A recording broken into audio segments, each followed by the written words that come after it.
Hey, what's up? So this video is pretty fine most of the time, but there are some mentions of things like sexual assault. I will put a timestamp and stuff if you want to skip it. I get it. Just wanted to let you know before you go into it without expecting anything, because there are things and there's also stuff. I don't like using the word underrated. I think it's pretty much lost its meaning, and some people apply it to things that aren't at all underrated. That being said, White, the Melody of the Curse, or Melody of Death, depending on who you ask, is, well, kind of underrated.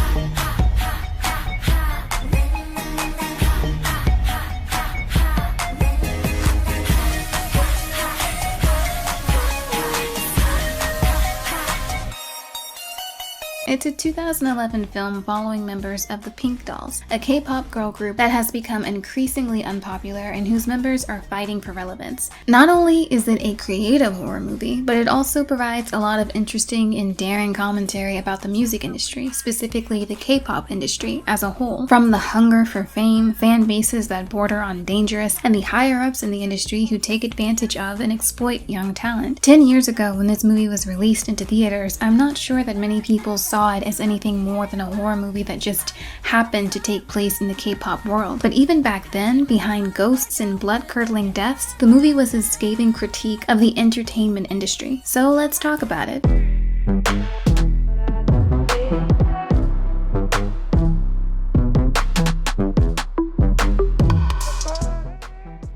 When I first saw this movie, I thought it was the most scathing critique of K-pop and the music industry that I had seen in a mainstream film, and fast forward 10 years and it's still the most scathing critique of the K-pop industry that I've seen in a mainstream film. The movie starts with the Pink Dolls, a quartet girl group preparing to perform at one of those music variety shows like Music Bank or Inkigayo. They're pretty nervous because at this point in their career, they know that people have not really enjoyed their music, their cute concept has come to be detested by many, we'll come back to that later, and they're up against an incredibly popular group, Pure. By the way, if you look at Pure, you can see that it's made up of members from after school. Love that for me. The leader of the group, Eunju, is the oldest member and used to be a backup dancer. Facts that no one in her group will let her forget. 백댄서 출신이라서 감각이 다르셔. 그러면 하던 백댄서나 가서 더 하지. 백댄서다 했으면 그 정도 값어치면 했을 거 아니야. 난 니네 마음 편한가? 아줌마 연륜이지 뭐. She's also been a trainee longer than anyone. For the uninformed, in K-pop, usually people don't just sign with a record label and start to release music right away. They undergo years of rigorous training, honing their dancing and their singing before they're even considered for a musical debut or even to be in a group. In many cases, people will go into a company as a trainee and never actually have a debut at all. So getting attention and signing with a label doesn't really guarantee anything. After the Pink Dolls lose the competition, they move into a new studio and start to prepare their plan to improve as a group. They have one more shot before they're relegated to hosting the shows that no one watches anymore, a death sentence for idols fading in popularity, a showcase of has-beens, could-have-beens, and never-wases. It's in this studio with an eerie past that Eunju finds an old videotape, a distorted and low-quality video of an old girl group performing a song that's as creepy as it is memorable.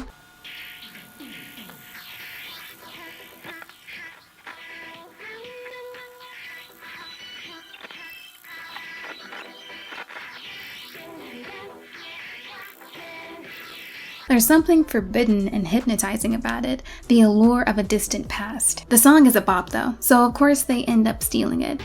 원래 주인이 어딨어?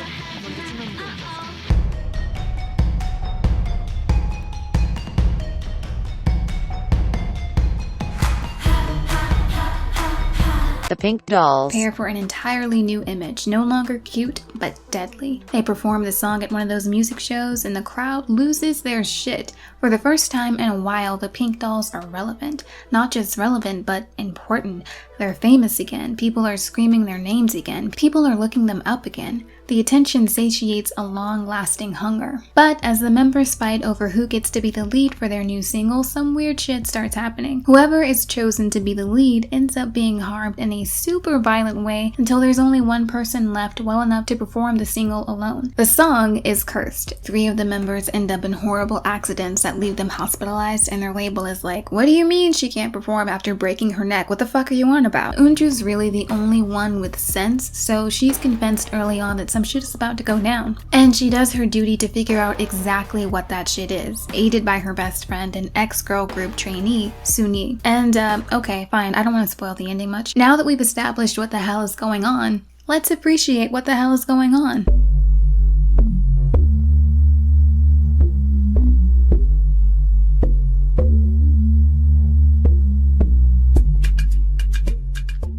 There are a lot of movies about the music industry, but White is one of the few that appropriately captures the horrors of being an idol, of being famous, specifically in K-pop. If you're even vaguely familiar with the music industry, or any entertainment industry, you know that oftentimes it's exploitative as hell, not just in K-pop. Music labels are notorious for trapping young artists into what has been dubbed a slave contract, which is exactly what it sounds like. It's not uncommon to hear stories, whether from the doo-wop era of the 50s or the hip-hop and pop eras from the 90s until today, about young people from underserved communities being plucked out of obscurity and out of poverty, given a record contract, then being held in artistic or financial prison. It's also common to hear stories about record labels and managers leeching off of artists who are effectively treated as products, taking all of the money they earn and giving them like 12 cents for everything they've achieved. The moment that TLC made their own trouble with their record label Public Knowledge after winning their Grammys no less is still incredibly iconic and still, sadly,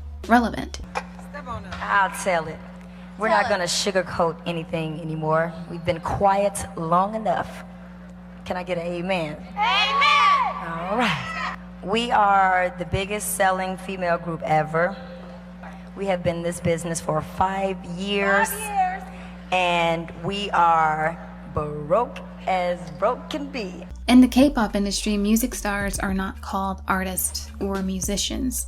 They are called idols. And under their contracts and the companies that represent them, they become things to sell, not human beings. As a product, they have to maintain one image of the ideal heterosexual sex objects. A lot of idols are put under these intense, dangerous diets to maintain a very thin or lean frame. Labels often ask their trainees to undergo plastic surgery. Some idols will even do so beforehand, knowing their physical appearance is just as crucial, if not more so, than their talent. To maintain slim body figures, idols are subjected to restrictive diets and intense exercise regimen. Once forced to lose 7 kilograms in 1 week, Momo, a member of TWICE, only ate 1 ice cube while keeping up with the exercise and training. Many idols have also fainted during concerts, only to be carried off stage by managers who expect them to resume the same intensity of activities after recovering. When a person becomes a trainee of a company, they not only practice every day and every night, they not only go on strict diets, but they move into dormitories owned by the record company. They're kept watch over while the company goes about grooming them for debut. It's a very intense thing to undergo, and it's not surprising that many K-pop trainees decide the fame and the money they don't actually have access to until after they debut, is no longer worth it. Every single one of these things is expressed in White. At the time, it may have just sounded like, oh cool, a horror movie about K-pop girl groups, but I think the people involved, especially the actual idols like Eunjung from T-ara, knew what it was about. From abusive management, unrealistic expectations, wasting years of your life as a trainee, the competition for fame, the abuse of fame, and even something as subtle as the industry's hatred for femininity. The Pink Girls and the disdain for them and their concept is a nice portrayal of K-pop fandoms and their disdain or hyper-criticism of girl groups. Like with literally anything, K-pop fandoms can be very harsh on girl groups. Boy groups tend to get a pass for pretty much anything, but girl groups?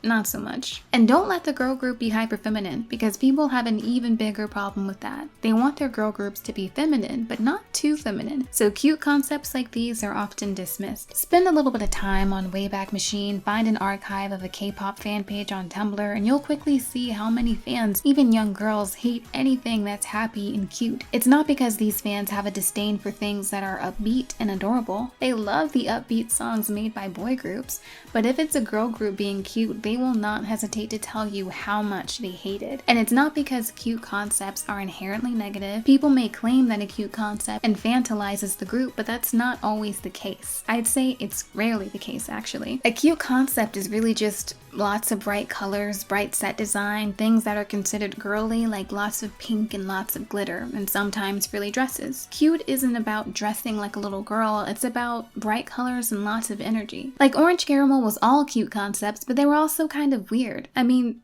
they're food in this video. God, I miss orange caramel.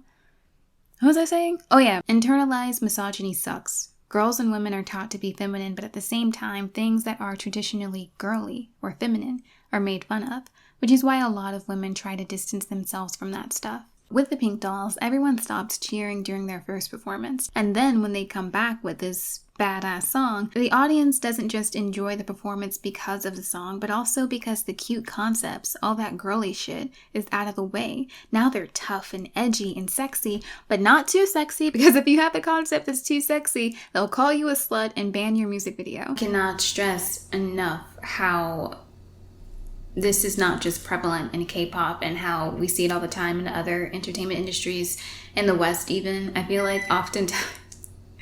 Sorry, it's my microwave. I feel like oftentimes when people critique K-pop and the exploitative nature of the industry, there's a hint of xenophobia in the way they discuss it. They kind of ignore all the problems that exist in Western entertainment industries. They tend to just put it off on this is what they do over there.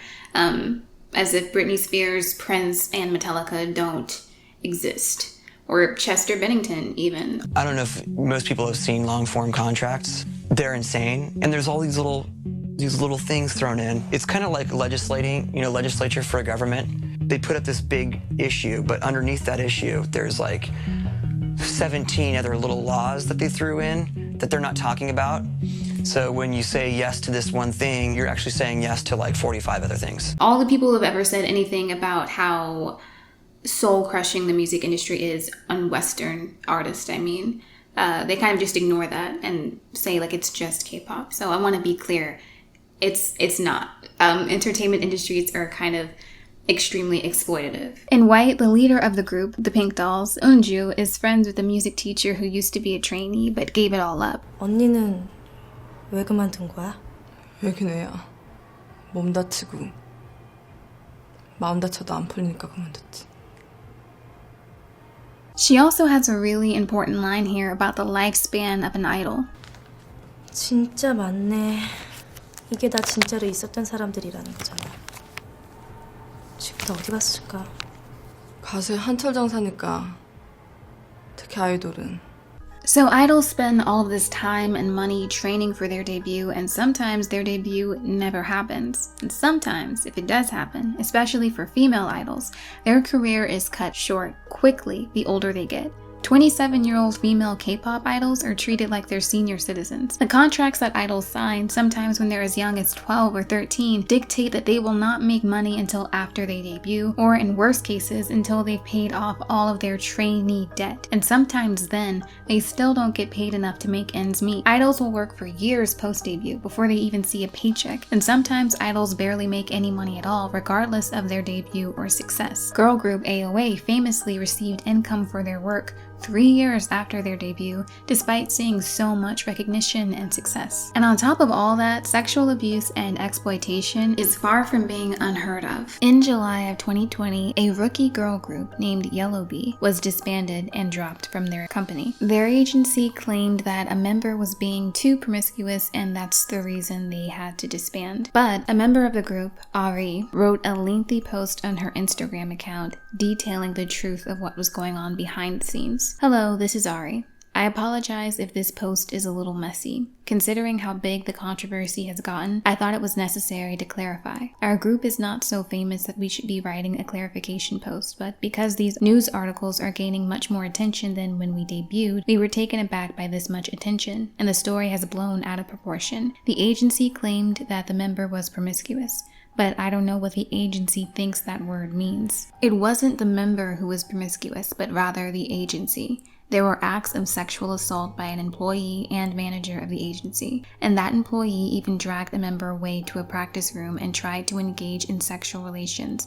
And on top of that, everybody was there when it happened, but it was only the members who tried to stop her from getting dragged away. They also told us to call them oppa and touched our thighs. And the former manager even said, "Let's go to a motel so I can give you a baby, but it's up to you to find the father." There were even times when they called us in the middle of the night and offered us alcohol, but we all kept quiet about it because we wanted to become singers. It was very shocking at the time, and I'm still traumatized about it now. In 2009, the Korean entertainment industry was tremendously shaken by the sudden death of a very popular drama actress, Jang Ja-yeon. She passed at the age of 26, but before her death, she had spent days drafting up this very lengthy letter, pages and pages long, detailing the abuse that she experienced at the hands of her agent. According to her note, Ja-yeon's management forced her to have sex with a significant number of higher-ups in the entertainment industry.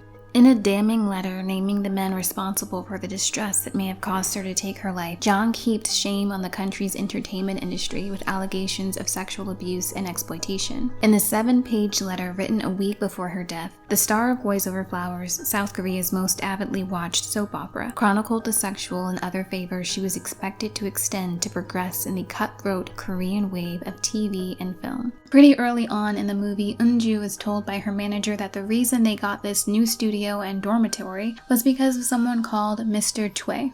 이걸 해주신 고마운 그분이 누굴까? 최스폰. 연습실도 옮겨주셨겠다. 타이밍이 지금 딱 좋아. 전 그분 얼굴도 몰라요. 은주야.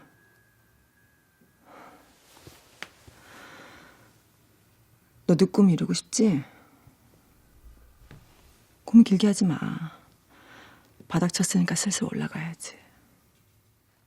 Initially, we don't know the details of what they're discussing until Eunju goes to see Mr. Choi, and we realize what her manager has been talking about this whole time was the prospect of Eunju having sex with the group's sponsor to guarantee them more fame and more money. This is definitely not the first time the topic has been broached, and definitely not the first time Eunju has refused. A lot of the members have animosity for her, because she's the oldest and she's the leader and she's been a trainee for the longest, and when their fame starts to wane, they also resent her for not sleeping with their sponsor. 슈팅 장렬이다 진짜. 그럼 스폰서한테 돈 좀 받아오는 게 어때? 그 돈으로 우리 아무나 새로 짜게. 그게 우리 도와주는 거 아니야? 솔직히 신고식 한 번 나갔다 와서 이런 사무실을 옮긴 건 줄 알았잖아. 그래서 정신 좀 차렸나 했더니 They pile on, and it's emotionally exhausting just to watch. It's not just representative of the very real bullying and emotional abuse that happens in dormitories and within groups, but it's also a precursor to the abuse idols often receive from their own fans. And of course, anti-fans.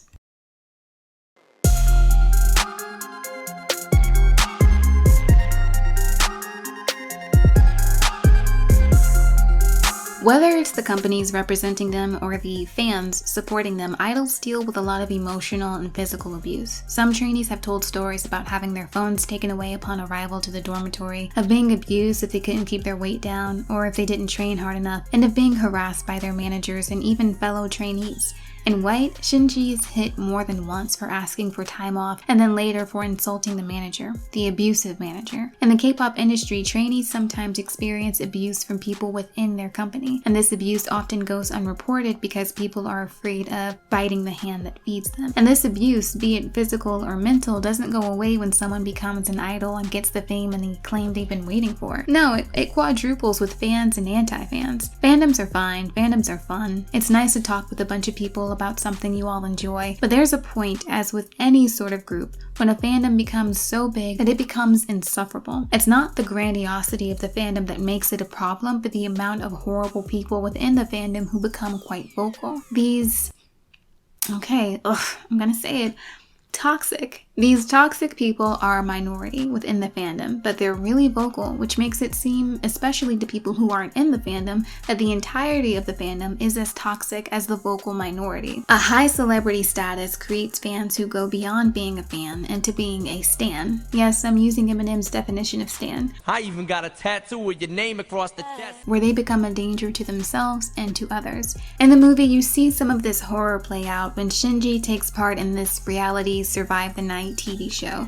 She runs outside and is immediately swallowed by a group of fans. Then a freak accident causes her to be lifted out from the crowd by her hair, and while she's hanging there, instead of trying to help her, they all clamor for a piece of her, almost like she's a souvenir. And something happens in the very end that I won't get into, but it also involves fans and it's scary, and that's all. I've been pretty mum on the specifics of what goes on in White because my hope is for at least 3 people to leave this video and check it out if they haven't already seen it. It's a neat little horror movie with a ghost story at its center and a great song at its center. I also think it captures a lot of the commentary we're seeing about K-pop today. Not every single facet of it, but the sexual exploitation, the abuse, the madness of fame, along with a great story. It offers great commentary, and I just think everyone should watch it. This is The End by. And I would say a lot of people seem really surprised with this one, that I am aware of K-pop. I don't think I've been keeping it a secret. In fact, I think I've made it too obvious.